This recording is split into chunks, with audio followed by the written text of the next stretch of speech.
Good day everyone. So for today's video, we will discuss about the roles and functions of local government units or LGUs. But before that, we will discuss first about decentralized administration and centralized administration. So when we say centralized administration, it is the leading or presiding group of people at the highest administrative department which oversees all lower departments of an organization. So basically, centralized administration is sila yung mga namumuno sa mas mababa pang antas ng mga departamento o organisasyon.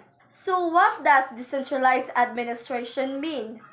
So in decentralized administration, they seek to redistribute authority, responsibility, and financial resources for providing public services among different levels of government.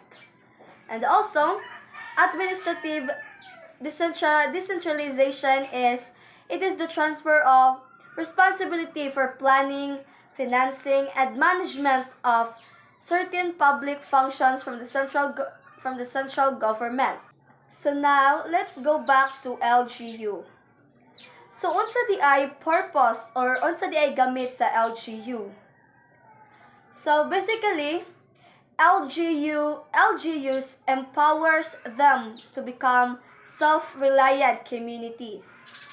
So, when you say self-reliant communities, it is when community members are confident and have the capacity and skills to act as agents of their own development. A community demonstrates its self-reliance by showing progress and the 9 goals of our gender focus. LGUs have 3 forms. First is deconcentration. So what does deconcentration mean? So in deconcentration, it involves redistributing decision-making authority and financial and management responsibilities among different levels of national government. So basically, deconcentration is shifting responsibilities. So for example, it may involve shifting responsibilities from government officials working in the head of Office of a Health Ministry to ministry staff working in regions and provinces or districts. And the second one is delegation.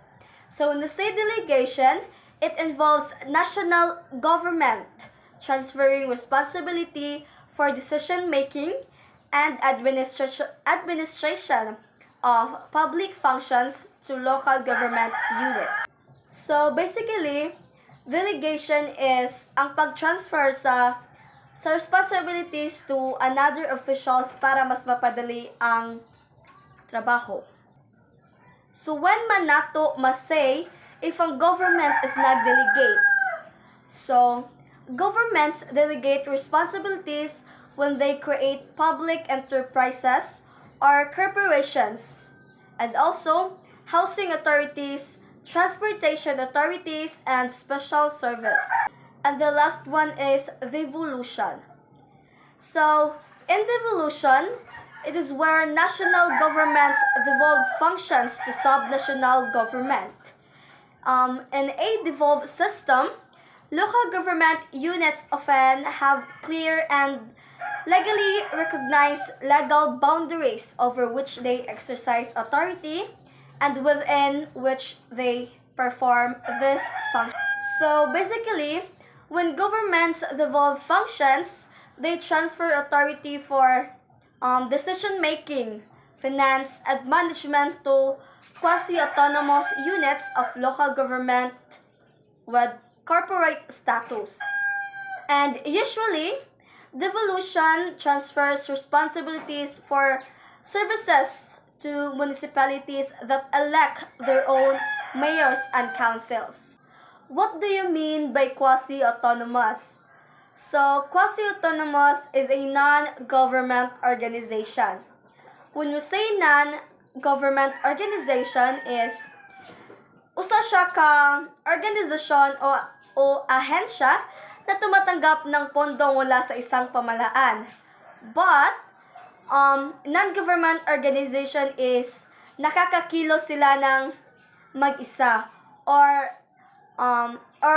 in other words, they are independent government. So let's proceed to RI 7160, or the Local Government Code of the Philippines. So let me give you some trivia about that. So RI 7160 was dubbed as the Bible of local governance and authored by the late Senator Aquilino Pimentel.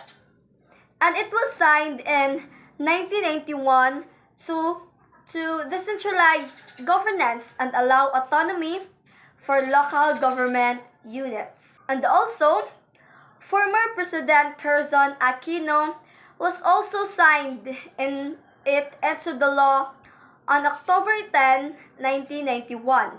The intents of RA 7160 are for LGUs to enjoy genuine and meaningful local autonomy, to enable them to attain their fullest development as self-reliant communities and make them more effective partners in the attainment of national goals.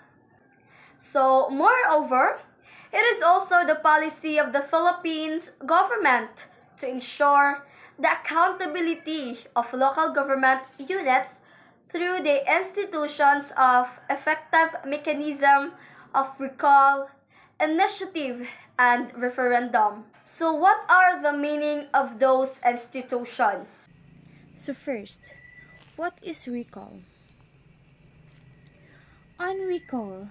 So usually on recall, can people remove an effective governor, city mayor, town mayor, or barangay captain from office through recall. So how does recall work?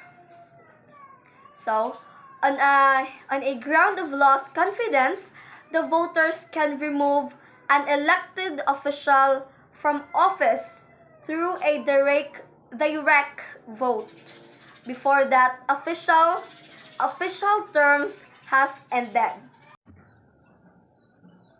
So let's proceed to the second one. So on initiative, can people directly propose a law, repeal or amend a local ordinance or resolution under the local government? So when you say initiative, it is that people can directly propose a law. Not just law, but also repeal or amend a local ordinance or resolutions under the local government code. So how does initiative work? So basically, people are given the right to propose the adoption, enactment, repeal, or amendment of a local ordinance or resolutions. So, the law requires that at least 2,000 registered voters in case of an autonomous region, 1,000 in case of provinces and cities. So, 100 in case of municipalities and 50 in barangays. So, the last but not the least is on referendum and plebiscite. So on referendum and plebiscite, can people approve or reject a law, resolution, or ordinance passed by their LGU Sanggunian? So, referendum and plebiscite means different things. So, when we say referendum, it is the power of the electorate to approve or reject a legislation through an election called for the purpose. So basically, referendum is an event which the people of the country or state vote or against a law that deals with a specific issue. So when we say plebiscite, it is the electoral process by which an initiative in the Constitution is approved or rejected by the people. Plebiscite is also the term used in determining the creation of barangay, municipalities, cities, provinces, and autonomous regions. So basically, plebiscite is a vote by which the people of an entire country or district express an opinion for or against a proposal, especially on choice of government or ruler. And you need to remember that voting in referenda is compulsory. When you say compulsory, it is mean that sapilitan. So, sapilitan ang pagboto sa referenda. So, let's proceed to the roles and functions of local government units. So, according to the constitutions of the Philippines, the local government shall enjoy local autonomy, and in which the Philippine President exercise general supervision. Local government units or LGUs plays a major role in our community's development. They provide the links between the people and government. And also, they address its community's problems and concerns, and also enforce policies and holds influence over its communities. The role of local government is to promote the social, economic, environmental, and cultural well-being of their communities. Of local government, the roles and functions units LGSU can be broken down into the following. Exercise legislative power of autonomous regions and provinces. Provide administrative service to its citizens through the departments that are responsible for delivery of basic service such as health, education, social welfare, and security. Enforce all the applicable laws and ordinances that they help enact. Prepare the general plans to govern the area under its jurisdiction in consultation with various sectors, including the private sector and the civil society organizations. So, a government's basic functions are to provide leadership, maintaining order, providing public services, providing national security, providing economic security, and providing economic assistance. Local authorities are multi-purpose bodies. They are responsible for delivering a broad range of services, such as relation to roads, planning for housing, economic and community development, environment recreation, and amenity services, such as fire services and maintaining the register of electors. Some of their projects are agriculture, fisheries, environmental management, social services, and as what I said, ganiha, kana sa galing mga roads, health center, water and sanitation facilities, livelihood projects is mapod na ilang mga program or projects. So, ang local government DI is makahelp siya sa tuang economic development. So, sa unsa man nga mga pamaagi? First, by keeping your community members informed and including whenever possible in the decision making and marketing of the community. Second, by promoting the growth of all economic sectors in the region. Third, by encouraging sustainable business practices. And last, by creating an official community plan and a strategic plan. The territorial and subdivision of the Republic of the Philippines are the province, cities, town, municipalities, and barangays. So, these are the 4 local government units, or shall we say LGUs. So these four political subdivisions are what we call the local government units, which is the provinces, cities, town, municipalities, and barangays. So there are two autonomous regions. First is the Bangsamoro Autonomous Regions. So in Muslim Mindanao, the Bangsamoro Organic Law known as Republic Act number 11054 or also known as the Bangsamoro Basic Law, and its full title as the Organic Law of the Bangsamoro Autonomous Region in Muslim Mindanao. So it is a Philippine law which provided the establishment of the autonomous political entity known as the Bangsamoro Autonomous Regions or BAR. So it is replacing the autonomous region in Muslim Mindanao.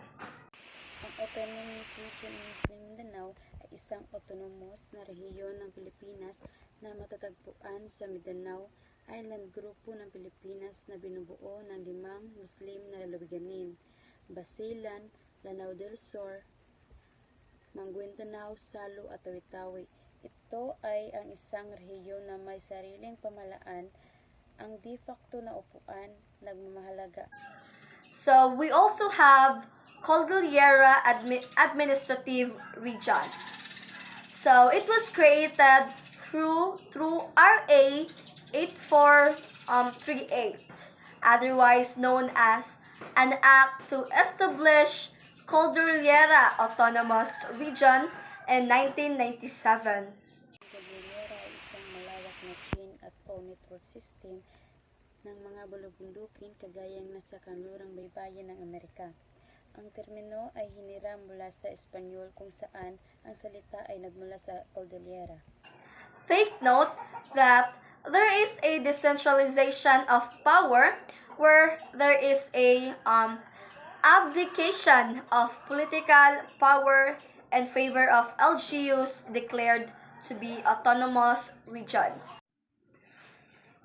So let's move forward to the rules and regulations implementing the Local Government Code of 1991. So what are the tasks or functions of provincial government? So the provincial authorities are responsible for such matters as spatial planning in rural areas, regional accessibility, and regional economic policy. For instance, they decide where new business parks may be built. So basically, provinces is sila yung mga nagpapatupad ng pambansa at panlalawiganing patakaran. And also, ang mga provinces ay may autonomous na kapangyarihan upang magpasya sa maraming issue, tulad ng kung saan itatayo ang mga kalsada, and isa pa, sila din ang nagpapatupad sa ilang mga pambansang batas. Halimbawa na lang ng paglikha ng mga bagong protektadong lugar para sa kalikasan. According to news, cities plays a major role in our economic development, such as sanitation, water, streets, and public library, schools, food inspection, fire department, and we also have police, ambulance, and other health department issues and transportation. A city is one of many deliverers of services, both profit-seeking and non-profit. The city's primary responsibility is not simply as services deliverer, but also as a convener, facilitator, and a clarifier. City mayor is the chief executive, and example for that is Mike Rama, which is our mayor here in Cebu City. According to Section 6, no person shall be city mayor, vice mayor, or councilor unless he is at least 25 years old of age, resident of the city for at least 1 year prior to his election, and is a qualified voter. So, ang termino ng panunungkulan ng isang elected official ay hanggang 3 years. So, let's proceed to municipal government. So, these authorities prepare local regulations and have both the legal and financial means to implement and enforce decisions, regulations. Municipalities may also work together with public authorities, such as water boards on water quality and water waste treatment. And the last one is barangay. What is barangay functions? As the basic political unit, the barangay serves as the primary planning and implement unit of government programs, basic service projects and activities, and as a forum in which the collective views of the people in the community may be crystallized and considered. So, basically, ang barangay is ang nagpapatupad ng maliliit na kapangyarihang panghukom bilang bahagi ng sistema ng katarungan ng barangay. Tulad ng pag-aayos ng mga alitan sa pagitan ng magkapit-bahay. Barangay captain is the chief executive. An example for that is A.D. Cabriana, which is our barangay captain here in Banban, Cebu City. Take note that governor, mayor, and municipal mayor have a veto power except for punong barangay. So, veto power is the power to say no or to stop unofficial actions. That's all. I hope you learned something about LGUs.